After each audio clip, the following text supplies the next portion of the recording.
A grandissima richiesta, perché ce l'hanno suggerito i telespettatori. Sì, ma chi sono questi Lego poliziotti? Buonasera, finalmente la conosciamo, rappresentante dell'ordine pubblico del mondo Toys. Ehi, giovinotto, dialo stracannon, piano con certi argomenti.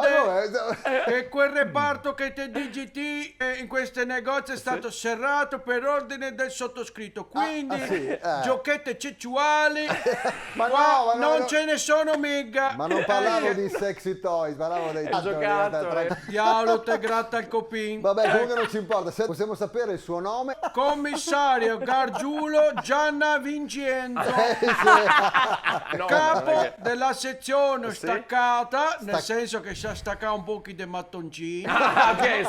Si staccati, taccacate e petero la frangetta. Quindi c'era anche lei ieri sera nella rissa dello scaffale del subbuteo. Certamente, diavolo te roppetta nelle scarzelle per cattare la moneta. Ieri sera è stata dura. Abbiamo segnalato 2 o 3 facinorosi, tra i quali tale Lucini e le Casemazzi, tale Cicciobelle e Mangamboie, tale Pumba e Timona, tale Fagiolini e Scorreggini, e altri 2 o 3, insomma, piace pericolose, che dopo abbiamo portato in caserma. Tale Cicciobelle e Tafferuglie, tale Willy Ucugliò, sì, eccolo. che cosa là, come si chiamano? Goku Takaka, no? Come si chiama?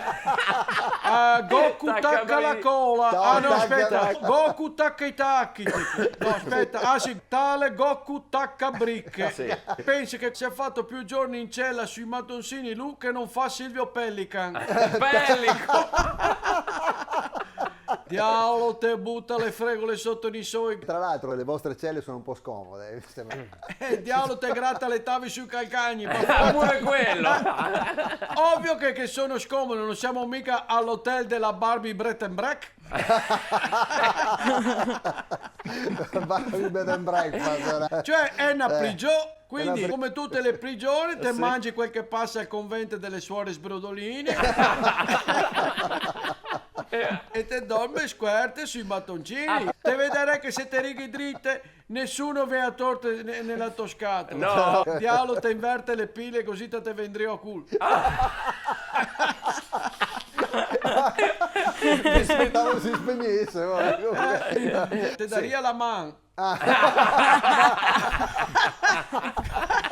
Pensi che non posso neanche fare fric e flock.